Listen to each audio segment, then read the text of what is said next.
Good evening, everyone, and thank you all for joining us today. My name is Rashmita, and I'm the event planner for Microsoft Reactor India. This session will run over the next 60 minutes, including Q&A. But before we begin, please take a moment to read our code of conduct. We are all here to learn together, so please be respectful of other people's views, understanding of differences, be kind and considerate in the way you engage. The chat section will be open throughout, and we do encourage you all to participate.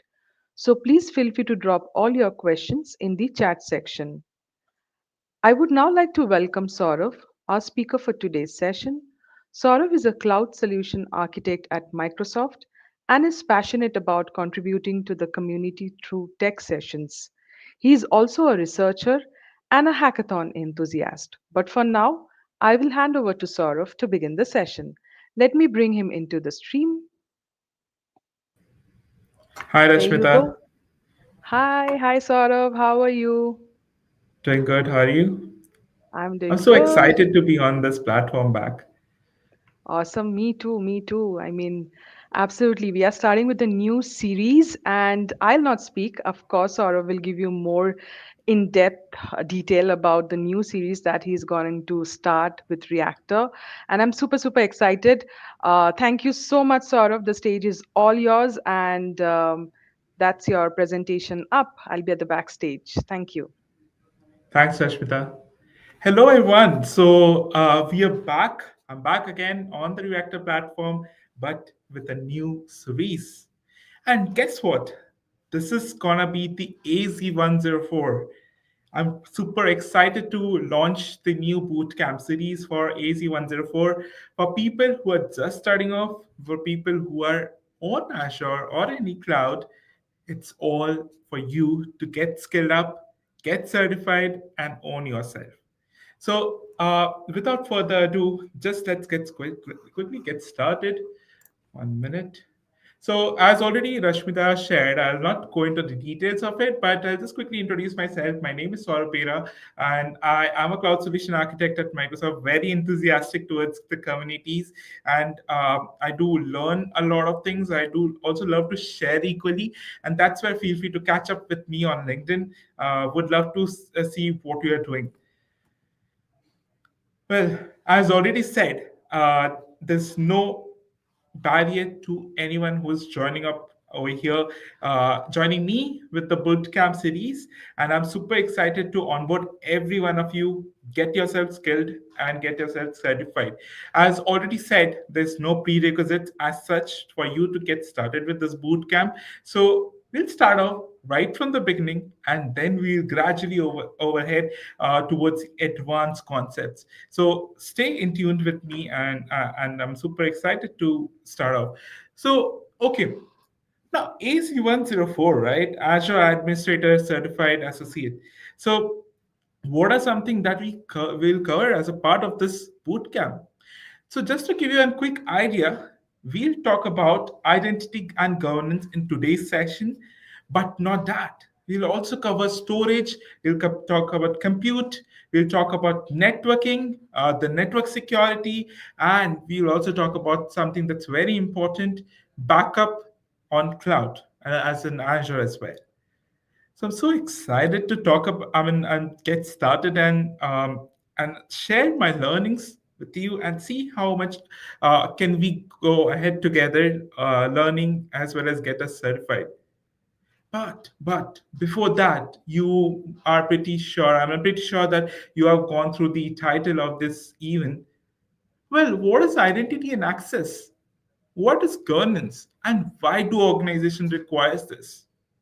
I would love to hear your comments, your inputs onto the chat window, and I'm monitoring the chat window for sure. So feel free to drop down your ideas and why do you think identity access as well as governance is so important for an organization? That's something we'll unveil today. But let's get started with the first topic. We'll gradually we'll cover everything bit by bit. Let's start off with the Microsoft Entra ID, and this is super interesting. Well, what is Microsoft Entra ID? Pretty sure if you are someone who has already worked in the industry, you are aware about Active Directory or something that we called as Active Directory domain services, right? And for people who are new, Active Directory domain services is a Windows Server based directory as a service that allows you to manage your users, your devices, your assets all together on an on-premise environment. Now, similarly, we have Microsoft Entra ID, and which is something earlier called as Azure Active Directory, just to ensure that you don't confuse. Something called as Azure Active Directory on the Azure cloud. Now, this is a fully managed service. Unlike the the Active Directory domain service, it does not require any infrastructure to be deployed or no Windows server to be deployed, and it's fully managed by the cloud solution provider over here, which is Azure. It's provided to you as a platform as a service. I'm pretty sure you are now aware about the infrastructure as a service, platform as a service, and software as a service, right? Now, again, Microsoft Entra ID comes in different tiers, something that we'll talk about. Uh, Now, imagine you just created an account with Office 365. Well, you have a domain and you get an account created within that domain name. Even that is something that gets created in the backend as a Microsoft Entra ID tenant, and within that tenant, you have a single user being created. So everything within the Microsoft suite of tools, anything that's on identity and access is being managed by Microsoft Entra ID. There is a default free tier which gets created by default and it's free for everyone to use. While there are also much more advanced plan which are on the paid tier like the premium P1 and P2 plans. Now we understood that hey, this is Microsoft Entra ID, but why do we really need or why do organizations need Microsoft Entra ID? Just imagine I'm an organization and I have around 50 users, just some hypothetical scenario. That's where I need to manage my employees, my devices, my assets, my application, and so on and so forth. That's where need for an Active Directory came to the picture. And over the period of time, when the customers tried moving to the cloud, they also needed some solution that can enable organization to allow these identity and access or the directory as a service across multiple users remotely. That's where the need for Entra ID, a cloud-based service, came into the picture. Well, Microsoft Entra ID allows you to manage your users, your groups, allows authentication for your cloud-based applications or services. It allows multiple other advanced functionalities like conditional access. Now, what is a conditional access? We'll talk about it in detail, but just need to understand, as the name suggests, conditional access, right? You can put on a condition. You define a condition, and if that condition is met, based on that, you perform an action. Either you deny or you allow a particular authentication or authorization. Well, for those of you who are new to this, we'll talk about every term in bit by bit as we proceed ahead with the session. Now, not only that, with the Microsoft Entra ID, that's a cloud based service, you can also extend your on premise Active Directory and you can implement something called as AD Connect or Entra ID Connect that allows you to sync your users from the on premise to the cloud. Isn't that great? Well, that's just not the limitation. You can allow you have a feature called as application proxy that allows, any cloud or local application authentication. Okay, you have a lot more features like privileged identity management and some other solutions. Features within Entra ID that we'll talk about.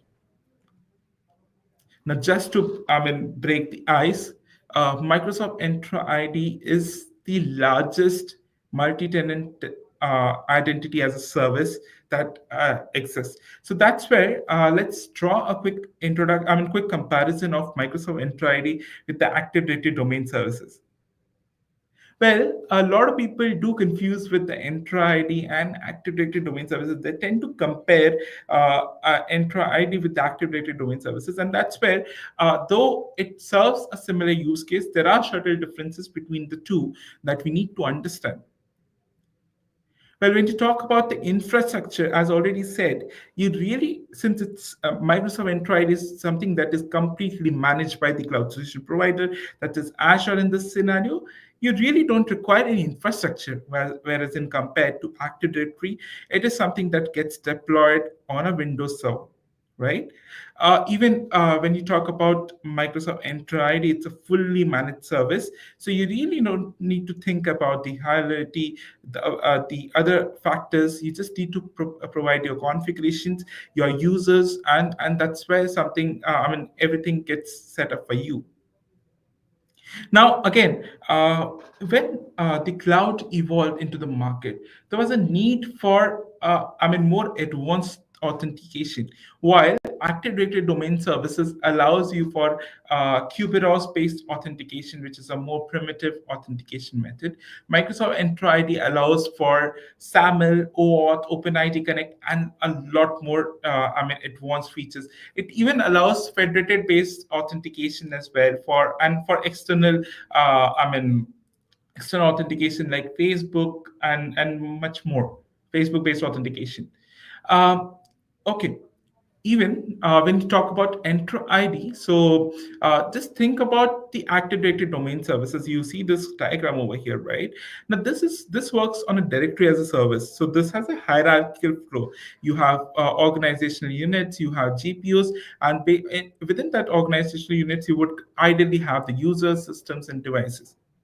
Well, Microsoft Entra ID, as compared to the Active Directory domain services, is a flat service wherein all the users that gets created are on the same hierarchy, and there is no hierarchy as such, right? They are on the same level.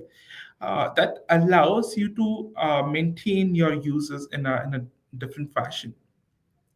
Talking about the security aspect as well, as already said, the Microsoft Entra ID provides you much more advanced features in terms of the authentication. You can, enable multiple features on top of it, like privileged identity management, just-in-time access, multi-factor authentication. I'm pretty sure that you have come across multi-factor authentication, and we'll talk about what it is as well in detail. It allows you for a conditional access, which is something that is not directly available within Active Directory domain services. Well, having said that, let's get into the details of it. So I talked about the default free tier, right? Now, when you create a tenant, Entra ID tenant, that's where all your identities, your users and groups gets created within. Now, the free tier is something that you will use when it's a small organization, and when you really don't require much of the advanced capabilities. But for any organizations, it's very equally important for them to enable the more and have more advanced features like single sign-on, multi-factor authentication, conditional access, and that's where Microsoft Entra ID has the premium P1 and the premium P2 features, which are in the paid category. Now, these features are enabled on a per user based licensing. Let's quickly walk through and understand what are the different features that are available. Now, when we talk about the premium P1 plan, it has features like single sign-on and something that you have came across in multiple different scenarios, right? Multi-factor authentication. What is multi-factor authentication? Now, have you tried signing in your maybe Outlook, Outlook email ID? That's where you enter your password and then it additionally asks for a notification, right? So that is where you have multi-level of authentication or multi-factor authentication. You cannot authenticate with just one, but you have at least two levels of authentication, a two layer of security that ensures that the individual who is trying to sign in is not compromised. Again, on top of that, organization will also need conditional access. Let's give an example. I am an organization and I know all my users are operating from Central India region. That's where I'll put a conditional access based on location that, hey, all my users should sign in based on in Central India only. I'm restricting them within Central India. Now, if you see, if it's beyond Central India region, that's where uh, it will probably detect and it will deny authentication. Similarly, you can create multiple other conditions on user, location, devices, and so on and so forth. Now, again, imagine you in a traditional Active Directory domain services, there was a lot of issues with adding capabilities with the users, and I mean, just capabilities like self-service password reset. That's something that we have with the Microsoft Entra ID. Now, with Microsoft Entra ID, users can set up and reset their own password using this SSPR feature. Well, not only this, from an application management standpoint, it also allows you to integrate with multiple SaaS application, add enterprise application within your tenant and manage them. It provides all the basic identity protection and trust that are, detected for you. Now, what is available within the Entra ID Premium P2? So something that we discussed within the P1 plan is also available within the P2 as it's a more advanced plan. But on top of it, you have features like risk-based conditional access. So it identifies, you can enable advanced policies that allows real-time risk assessment based on the user authenticating to the platform. You have privileged identity management. Now imagine I don't want everyone or maybe everyone or anyone to have administrative based access, right? Because someone who has a owner or a contributor access at a subscription level can modify any of the resources. That's where I ensure through privileged identity management that only based on demand or based on requirement will I provide a privileged identity access like an administrator account.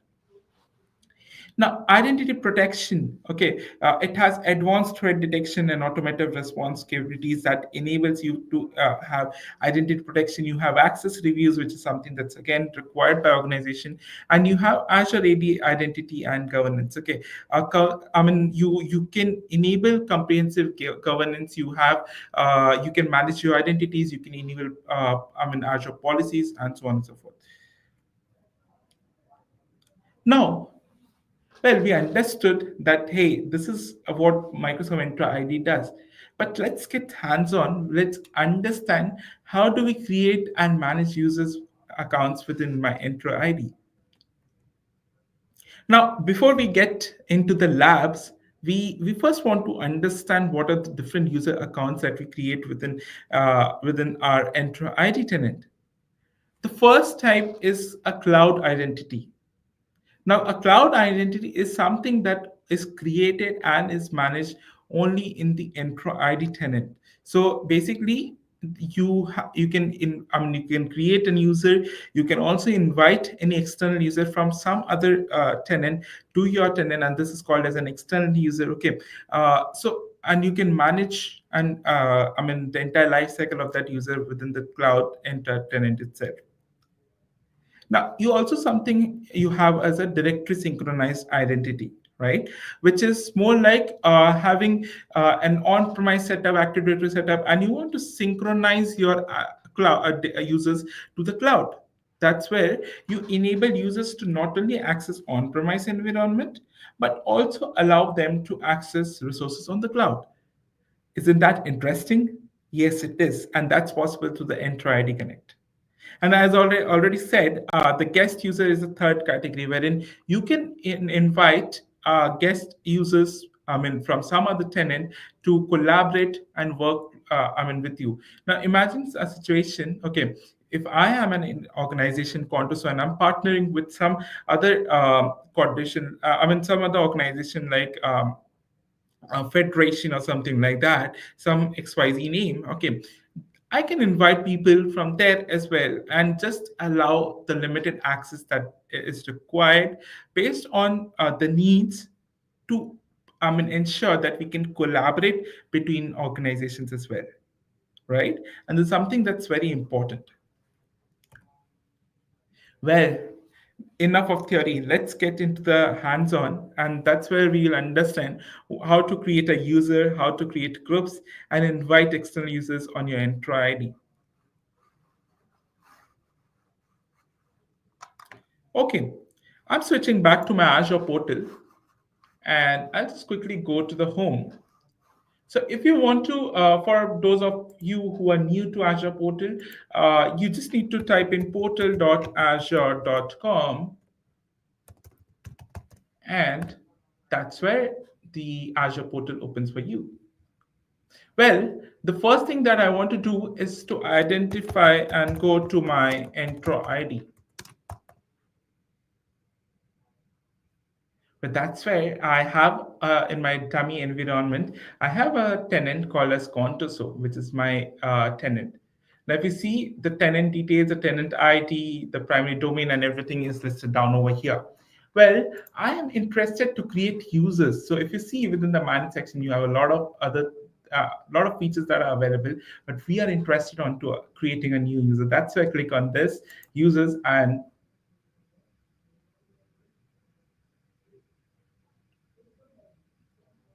voila. So that's where I see all my users created. I can create as many users as I need, and I'll quickly show you how to create a new user. Let's say I want to have a user that's maybe Sean. Okay, and I want to provide the name, display name as Sean Liver. He's the architect at my organization, and I want to create a password. Maybe I'll use the default one, auto generated, or I can provide my own password.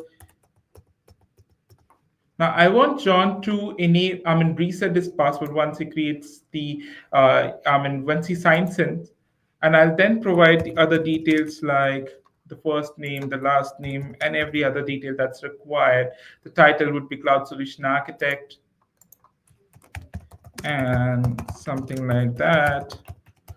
All the other details, I'll just skip this one now, and you can provide every details. You can provide usage locations and so on and so forth. I know that he works from India, so that's where I'll go, and I'll go ahead to the assignments. That's where this is where it says that do you want this user that is John Liver to be added into a group? Well, I'll show you the group part of it. While I want him to assign a role. Okay. Now he is my user, and I want to provide him just enough required role, which we called as based on principle of least privilege, the role-based access control. So I provide him maybe the contributor access, or I'll just go ahead and maybe I'll provide him the global administrator access. Okay, and that's where I can go ahead and create. It says okay, must not be weak or commonly used. So let's put in a strong password, and that ensures security within my organization. So okay.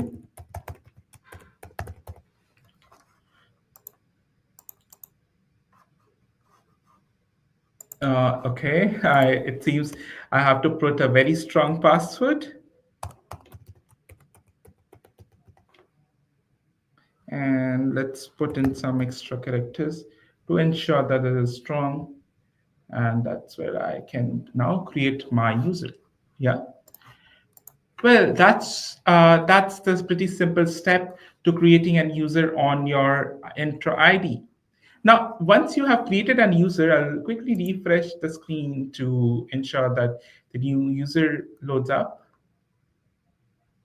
And that's where once I have the new user, I can assign a role, I can assign it to a group. Now, what is a group before that? Well, when you want to manage a set of users, or let's say a set of users with a similar access, a similar permission, that's where you assign users to a particular group. Let me add him to a particular group, which is named as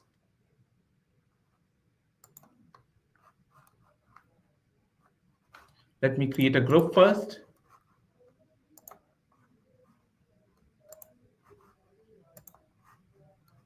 I'll go ahead within the groups tab and I can create a new group.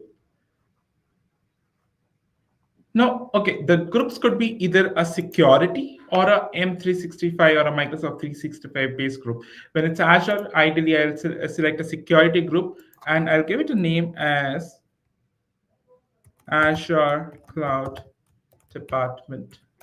And that's where I want my solution architect to be. Group description, so group of people managing the cloud. And do you want a Microsoft Enter role to be assigned to this group? Well, yes, I can do so, and I can also skip that as well. Let's choose the role as well, and that's where I assign owner. Maybe I'll assign myself as the owner of this group, and I'll assign a member. As an owner, I can manage that group. I can add people. I can add an application. I can add roles, and so on and so forth. And then I don't choose any role as of now. And let me just create the group. Now imagine I apply once I create this group. I apply a role at the group level. This gets automatically applied to all users within that group, right? So this eases my job as a cloud administrator to manage users and their roles. Now let's get okay. Also, one more thing before I skip it.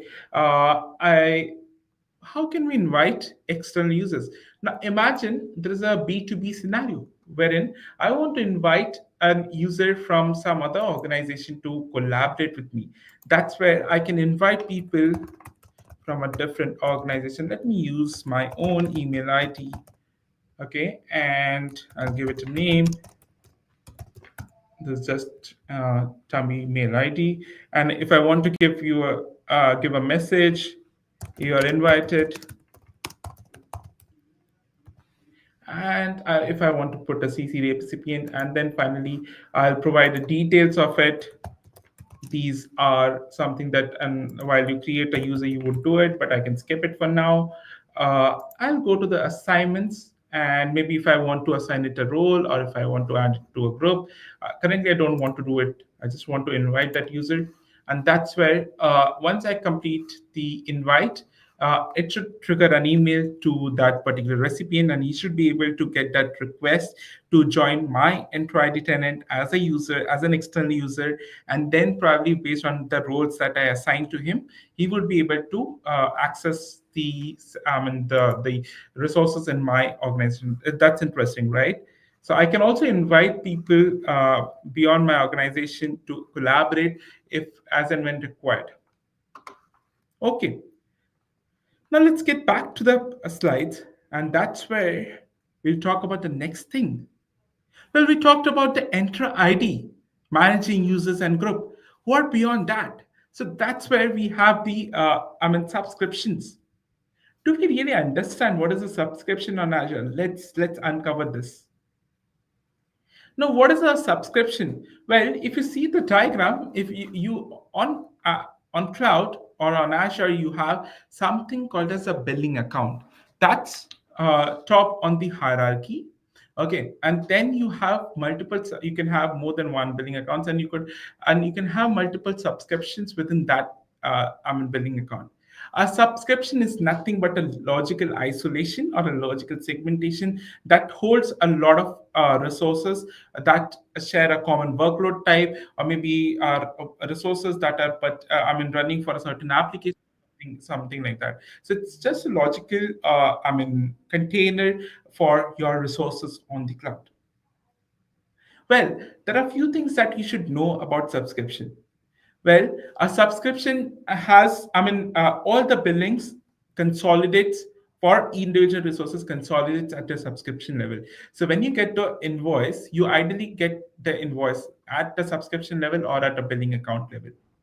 Well, multiple subscriptions can be linked to a same Azure billing account. Okay, there can be more than one subscription that could be linked. Uh, one subscription can be linked to a single Azure account only. So a single billing account can have more than one subscriptions, while a single subscription can only be linked to a single billing account, right? Now you can have as many, you can create resources within that subscription. You can have something called as resource group, which is again a logical container for your resources, and helps you segregate resources of different types. You can perform a lot of operations at a subscription level. You can provide user access at a subscription level. You can manage your resources. You can assign policies at a subscription level. That is something they will discuss going forward. Now, before I want to create a subscription, it's very important any resources on Azure that you create, mostly almost all of the resources on the Azure that you create are confined to a region unless until they are global resources. That's where, let's say, if you want to create a VM, you want to create a web app, you want to create a function app, everything is, is assigned to a particular region and a particular data center, right? So that's where you need to plan for a region before you create a resource. Is that the scenario same for subscriptions as well? Well, yes. When you create a subscription as well, you need to plan for a region. That's where you have around 60 regions on Azure and across 140 countries, and that number is still increasing day by day. It is almost one of the largest cloud provider across the globe, and each region provides you with the flexibility with the set of services and the scale that you require to run your services on Azure. Now, while you plan for a region, to choose a region, there are a couple of things that you need to take into consideration. You need to take into consideration the data, how the data resides in a region. Is there any compliance requirement to it? Also, you need to think about the latency. Now, think about resources that are running in maybe ECS, and people from central India or maybe India region are accessing that resources. Obviously, the total round trip time would be more. That's where I want to ensure the highest performance. I want to ensure that the resources also lie in central India so that the total latency to reach out toward the round trip time of my application is the least, right? There's also a concept of paired regions. Now, when you have a single, resources in a single region, there is a very high chance as well. There are equal chances that a region might get down due to a disaster or maybe a failure or something like that. That's where you also plan for a disaster recovery, right?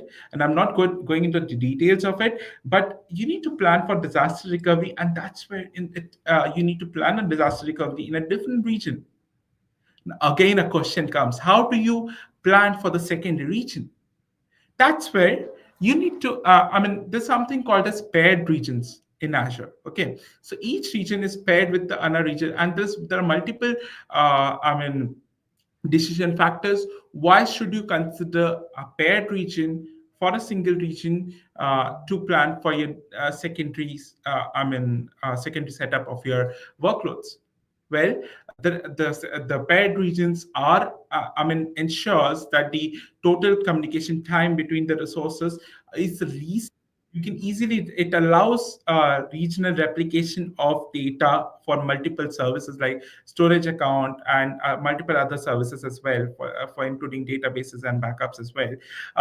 You When you are in a regional pair, it Azure ensures from a cloud infrastructure management standpoint, at least one of the region is still available even in case of a disaster. Even in case of a update being rolled out, it always happens in a single region and the other region is still available, right? So it ensures high availability of your workloads and ensures that your workloads are on for the duration that you want, for the entire duration that you want to it to be running. Okay, now we talked enough about subscriptions. Let's get into the details and go to the Azure portal to understand how do we manage subscription on Azure.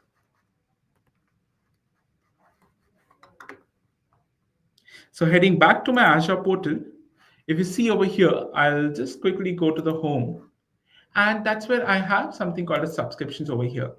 Let's quickly click on it, and if you see, these many are my subscriptions. So these are the subscription that I am managing right now. Let's quickly get into one of the subscription and understand what are the things that we should know at a subscription level. Now, as already said, subscriptions would have multiple resources within it. So, the first thing that you should know is you have a subscription ID, you have a subscription name, and you want to check the role at your role at a subscription level. And that's where you can click on Access Control IAM and click on View My Access to check your access at a subscription level. Let's wait for a minute, and that's where it says me that I have owner access and a user access administrator as well. That means I can create and assign user roles and assign roles to users at the subscription level as well. Okay. Now, when you click on the resources tab, you'll see the different resources that I have created at my subscription level. I also talked about something called as resource groups, right? So the resource groups is over here, and the resource group is a logical container that holds your individual resources. It could hold a single application, or maybe a sub application, or maybe a particular feature within that application, right? Now, how do I manage my subscription? The first thing that is very important thing to know over here is the cost that is associated with my subscription. You remember, right? I said that the billing happens at a subscription level, right? So if you see, this is what it shows that, hey, over the period of 1 month, that's for November, I incurred a total cost of 4.90. And it will also show a forecast value of the cost.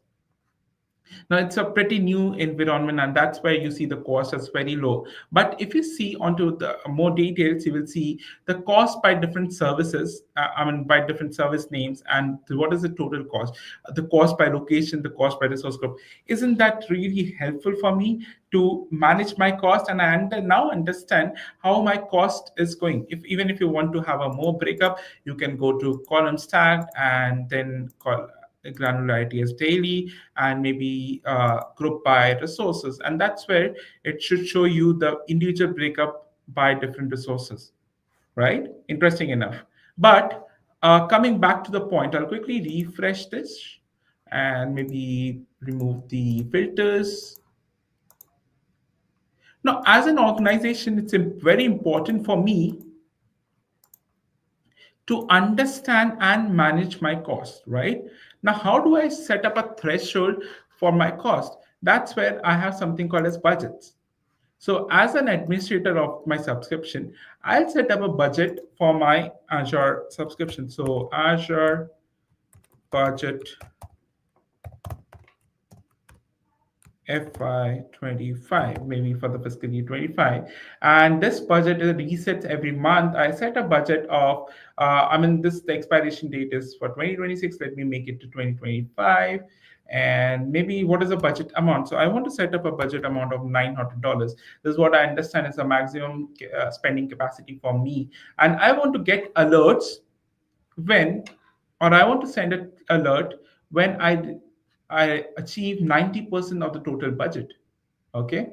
I also want to set up another budget when I achieve 100% of the total budget. And I can assign action group. An action group could be could send an email to my DL, or it could also do a particular action based on what I define. Let's say I want to send an email once I uh, a budget alert, and that's where I add my email ID over here. And let's hold on, click create. I'll wait for a minute, and that's where it created my budget. Now, how do I visualize this? Well, if you go to the cost analysis, now it should show me the budget line as well in some minutes. I'll click on this budget, and that's where it shows me the budget line as well. And I'm in way ahead, not reaching my budget line. So this is interesting. Now, I can also set up multiple alerts. You can set up budget alerts. You can create something called as anomaly alert, and something that we will not discuss as a part of the scope. But again, this is something that is recommended. You can go ahead and create an anomaly alert whenever there is a certain spike or certain deflection in the cost pattern. That's where it triggers an alert. More on that, what else can you do? Well, from a billing standpoint, you can get your billing invoices at a subscription level from this particular section. And since it's a new subscription, I don't have any billing invoices. Uh, at a subscription level, I can create multiple resources. Let me just create a storage account and show it to you. So I can create a storage account. And when I create a storage account for any, almost all of the resources on Azure, you'll have to first define the subscription. So this is my subscription. I'll create a new resource group, storage resource group, and I'll give it some name, storage account, and my initials just to make it a globally unique uh, name. And then I can go ahead with the default configurations for now, and I can just quickly create the resource.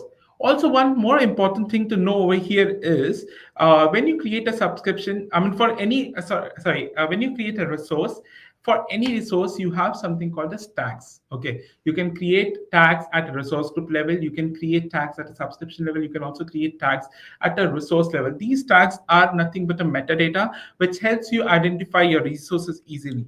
Now, if I say resource type equals storage and workload state is production, right? So the metadata helps me identify easily my resources once I have created it.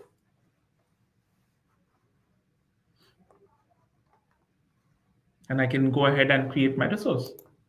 I will allow it its own time to create the resource while I go ahead to the next topic.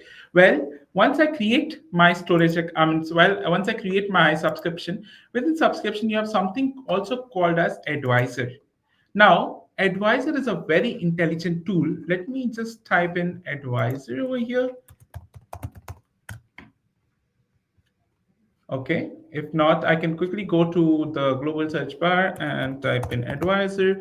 Now, advisor is a very intelligent tool that evaluates your workloads across the well-architected framework. The five pillars of well-architected framework that are cost, security, reliability, operational excellence, and performance. Imagine that is something Azure does it for you.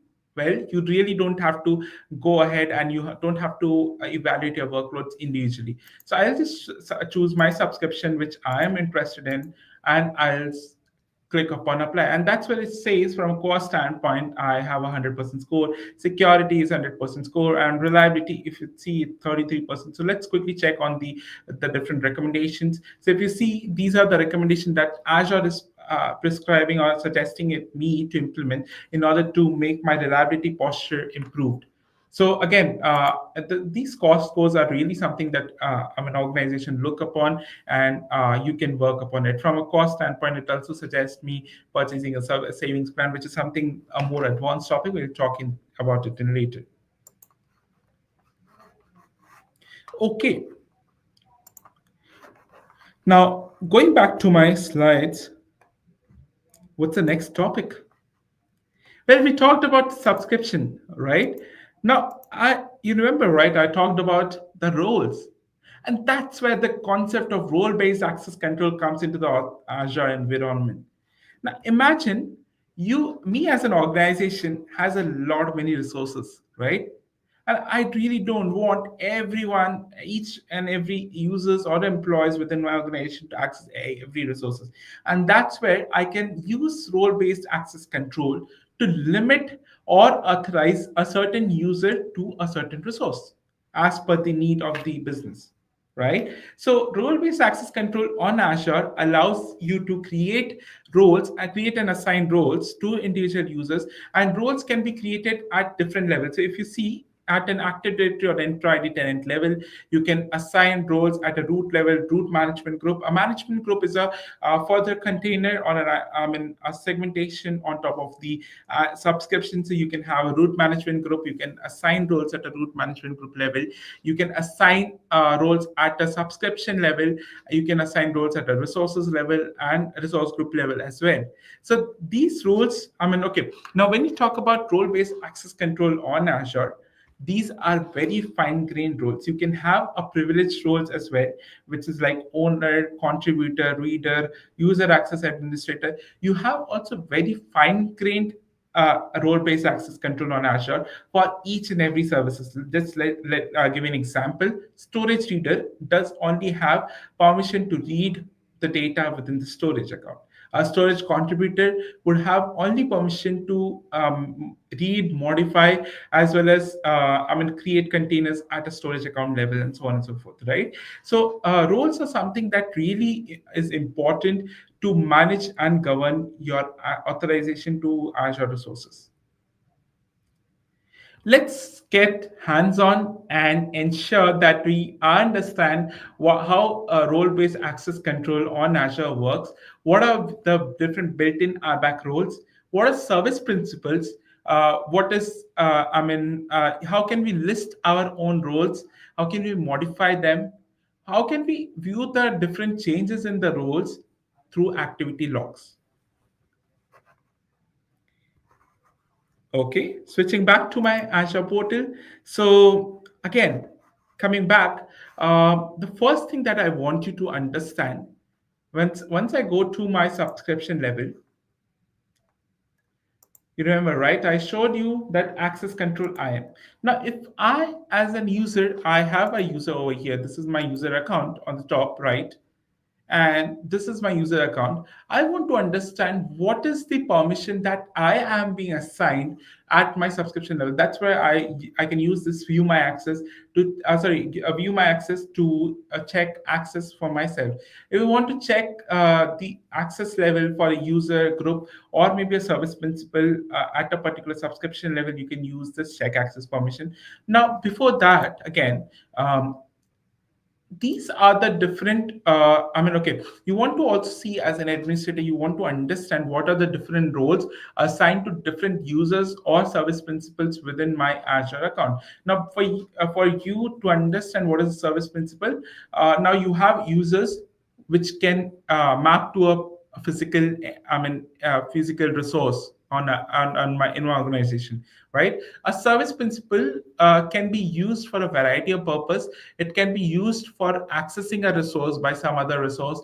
You can use service principals to perform automated action on Azure, and this could map to maybe a virtual entity on a different environment or maybe in Azure as well. Right. So now I want to understand what are the different roles assigned to to different users in my organization or in my tenant at the subscription level, right? That's where you see these many roles are assigned a managed identity, owner permission. This service principal has been assigned a contributor access. This has been assigned a reader access, and so on and so forth. So for different roles, I can see what are the level of, level, as well as what are the users who are assigned to that particular role. Now, we see there are privileged job function roles, there are privileged administrator roles.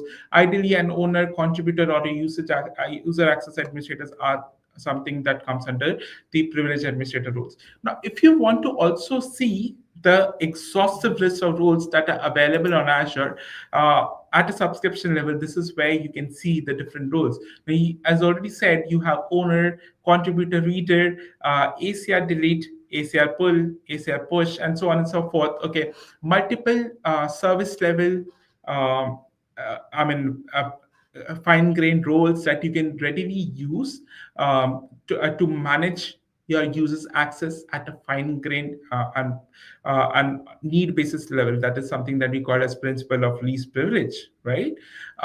Let me just give you a permission. Let's say I had a storage account within this subscription, and I want to assign the user John E. Lever into John Lever to a storage reader permission. And that's where I'll just go ahead and select the storage blob reader. I also want him to assign a monitoring reader. And okay, before that, I am in the wrong place maybe. So I'll just go ahead and click on add role assignments. And over here, I'll assign that particular role. So let me just type in storage reader,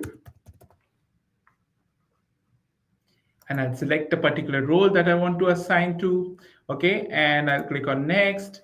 I'll now select which users, groups, or service principal or managed identity do I want to assign that role to. So I can select a member. It could be a user, group, service principal, or even a managed identity. And that's where I select John Liver as my user.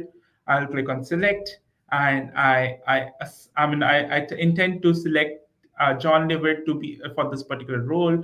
And then further, if I want to add any condition, a conditional access could be any condition that you want to set up. Okay, so let's say if I want to add an action, maybe all read operations. Okay, both list blobs and read blobs. Okay, and if I want to add any okay build expression like resource attribute, account name, or container name equals or starts with string equals blob.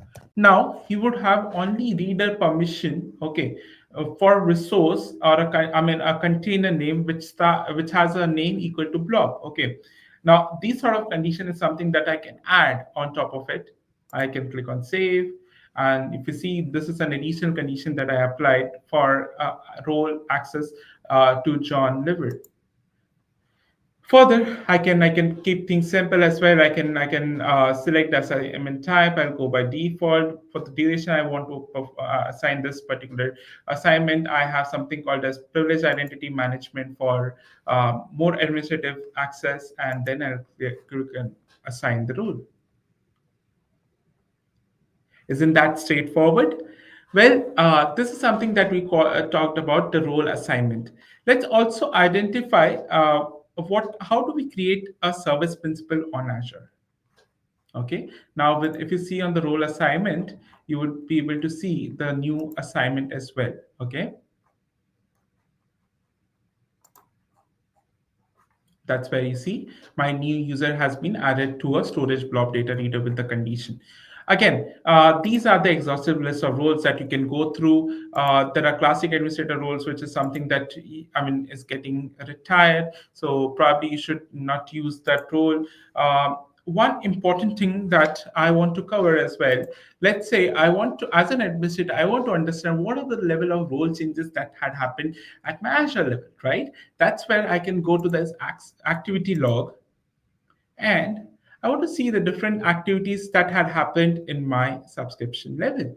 So I'll see the different activities that happen: register, write tags, write scheduled actions, create deployment, create resources, so on and so forth. Okay, but I want to add a filter, and maybe I want to do resource operation type as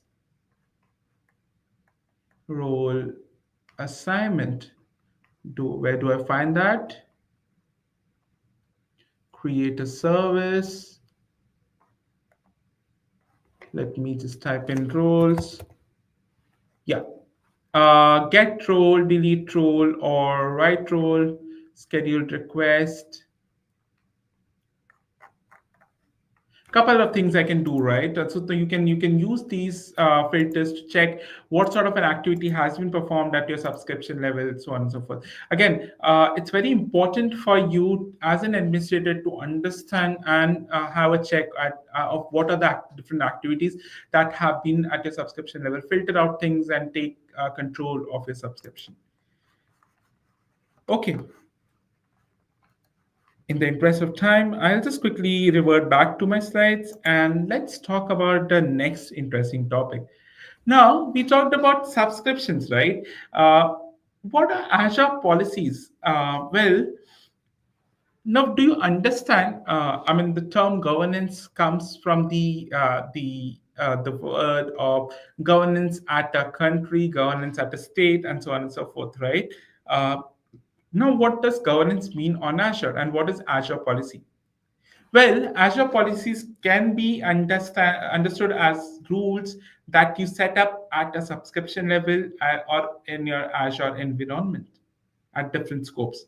An Azure policy can be assigned at a management group level. It can be assigned at a management group level, a root management group level, at a management group level, or even at a subscription level as well, right? And what is the use of this Azure policy? Why do we really need them? Well, you need Azure policies to enforce rules and compliance at your defined scope level.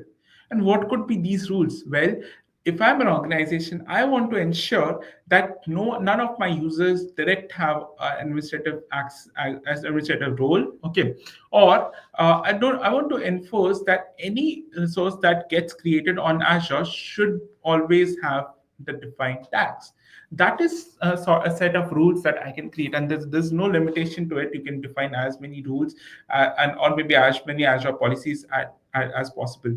Now, Azure policies are defined at a particular scope, which means that you can govern or you can apply policies at scale. Not only this, Azure policy also allows you to perform remediation. And what does this mean? Let's say a certain set of resources does not abide to the rule of the Azure policy that you created. And that's where you can use Azure policy to also perform remediation on the non compliant resources.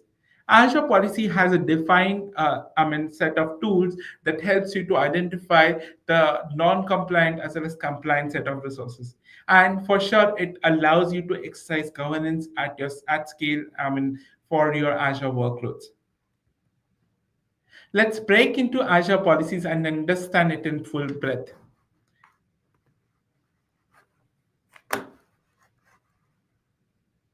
Okay. Now I'll take the same subscription. Okay. And in the subscription, you have something called as policies. Let's head over to the policies. Now, if you see, by default, these many Azure policies had been something that I had applied or have been deployed by default. Okay, and if you see, there are this compliance state, the compliance state, and so on and so forth. Something that is 100% compliant comes under this. If you see the 7 resources which are not compliant, 3 non-compliant initiatives, 51 non-compliant policies, so on and so forth. Now, what are these policies and how these looks like? Okay, this is the compliance dashboard that you see, but I want to first know how to apply a policy, or what does the policy looks like. That's where you have certain amount of built-in policies on Azure provides it there by default. And if you see, there are multiple built-in policies in different categories, and you can filter by category to look for the exact policy that you're looking for. Now, give an example. I want to enforce tagging at my subscription level. Okay, for individual resources. That's where I will look for tags. Let me just use a different keyword. Yeah, that's where I find it. So there are multiple policies inbuilt, and if I look for append a tag and it's valid to a resource group, add a tag, append a tag, virtual machine should be migrated to resource, allowed resource types. Okay, I'm not looking for this. Let me also do a broad search. Okay. Now, if you see, I am looking for a required tag, inherit tag, allowed resource type, require a tag on a resource. Okay, require a tag and its value on a resource group, require a tag on a resource. This is what I require. Okay, so I'll click on and I'll apply this policy. Now, if you see, this is the JSON body of that policy. You can easily understand what is that policy meaning, or what is it doing through the JSON body. Okay, now for the sake of simplicity, I'll just quickly assign this policy. I'll set the scope as my subscription. So that's where I define the scope, that this rule needs to be applied at this particular scope. I want to define if any exclusions, I can define it over here. I'll choose the policy definition. The version is this, and the description I can create it is optional. The tag name, what is the tag name that I want to enforce? So I want to enforce workload state. This is the tag that I really want to be enforced. Okay, and this the tags are as key value pairs. So this is the key that you want to enforce upon. And do you want to perform a remediation? Well, I just want to see the non-compliant resources, and finally I'll assign this policy at a subscription level. Let's see what is the difference that we made once we assigned the policy. Now, if you see on when you go to the policies and assignments, this is where you will see the different policies that have been assigned. And if you see a required tag on resources has been assigned at a subscription level. Now, okay, now, any resources that does not abide to the policy comes under this non-compliant resource group. Okay, but before that as well, what I wanted to do is that if I require a tag, let's try out how this rule works or how this policy works. Now, within that subscription, let's go ahead and create a resource. Maybe a simple resource as vnet. I'll go ahead and create a virtual network, and I'll choose the same resource group. I'll choose the storage RG and I'll create a VNet. I'll give it some demo names. I'll go ahead with the basics right now. I'll choose the basic configuration, and then I'll not assign any tags over here. This is something that you need to focus upon. Let's see if this allows me to create a tag, and that's where you see the validation failed. It says that the resource VNet was disallowed by the policy. Which policy? Require a tag on the resource, right? So it does not allows me to create a resource unless until I abide with the policy. That's a deny tag. So now I'll add the workload state, and the workload state should be pre-prod. Okay, and I can finally go ahead and I can create the resource, and that's where it makes my work easy as an administrator, right? I can also perform a remediation using Azure tags, and this is the last part of our segment. So let's again go to the subscription. Let's go ahead and move to the policies. Within my policies, I'll go to definition, and let me just look for the required tag. Let me just type in inherit, and I want to apply inherit a tag from the resource group if missing. This is what I want to do, and I'll apply this tag, assign this policy to at my subscription level. I'll go with the defaults. Parameter is workload state. Okay. So this what it do is that it will assign the required tag, that is workload state. If the resource does not have the key workload state, it will automatically inherit it from the parent, that is the resource group level. Okay. Similarly, you can do it at a subscription level as well. Now, system assign manage identity. I will just go with the default, and I'll create. And let's see how it eases my job. Now, if you remember, the storage account within that storage RG does not have the required tags. So let me go ahead and type in for the storage account. This storage account Espera does not have. Okay, the resource type is this, and workload state is this. Let me manually go ahead and remove this particular workload state, the required tag. Okay, and click on apply, just to ensure if this is okay. Could not be saved because this was requested disallowed by policy. Okay, just to give an example, I go ahead and I look for the different resource group, and I have another resource group. Let me check if I have the workload state as production. Now, if I have, see, I already have this resource group which has a workload state production, and any resource within this resource group, irrespective of the fact that I explicitly define the tag or not, if it misses the required tag, it will automatically be inherited at a resource level as well. So let me go to this keyword and check if the required tag is there or not. Okay, so this is where it is not there, and I can go to the policy. I can type in policy, and I can now perform the remediation. If you go to this remediation tab, policies to remediate. I'll refresh. Compliance state. Let me just quickly check upon if has been applied. Okay, inherit a tag from the resource group if missing, and this the compliance state says not started. Let me click on it. And if you see, there is a create remediation task. Okay, now I'll explicitly perform this remediation task and it will apply the required tag for all the resources which are non-compliant. So let me create a remediation task. I say that I apply it for all the resources and the resource count is 500. Okay, and then I'll click on simply remediate. So my managed identity over here performs that action for me. And as an administrator, I really don't have to manually go and assign the required tags. And this ensures that I abide with my organization policies as well. Okay, so these are something that which is really helpful when you work on Azure, or if you have to govern and manage your workloads on Azure. So I think, you have, let me just quickly refresh. It will take its own time to perform the remediation across 500 different services. And you see the 2 out of 17 has been already completed and it will perform the rest for, as per the remediation task. In the interest of time, I'll go back to my slides. And that's where today we talked about Enter ID, we talked about subscriptions, we talked about role based access control, we talked about users and groups, we also talked about Azure policies, right? Pretty much, I am so excited that I covered so many things within this short span of time, and I'm really thankful for your patience. I think this was a good learning experience for all of us, right?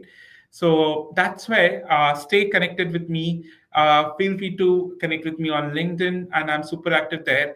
Share your learnings from this session onto your LinkedIn, and I'll be happy to repost it on my handle. Look forward to connect with you there, and if you have any questions, I would be happy to take it now.